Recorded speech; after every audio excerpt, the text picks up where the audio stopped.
to Mr. Yasser Educational Show. Today's lesson is about the names of birds. We have different names of birds. النهارده هنتكلم عن أسماء الطيور باللغة الإنجليزية. أول حاجة الغراب يعني اسمه crow. البطة duck. النسر eagle.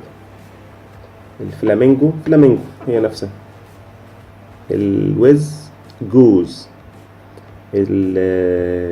النورس اللي في البحر ده اسمه سيجل.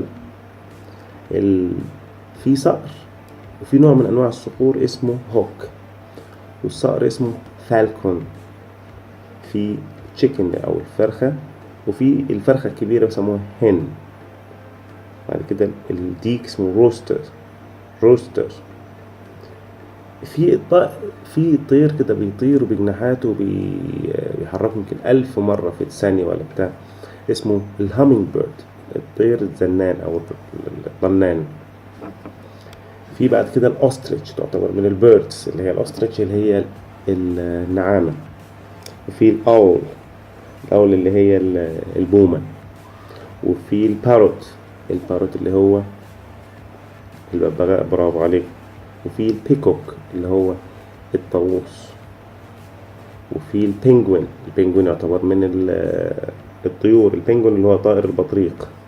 وفي كمان البيجن اللي هي الحمامة، ساعات بنقول عليها بيجن وساعات بنقول عليها دوف.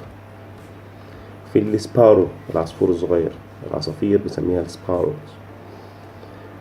وفي كمان السوان اللي هي البجعة اسمها سوان. في التركي اللي هو الديك الرومي. وفي المسميات بعد كده البيك اللي هي المنقار بتاع الطير، والكلاوز اللي هي المخالب، والوينج اللي هي الجناح. اتمنى ان شاء الله الحلقة دي تكون عجبتكم. See you later. Bye.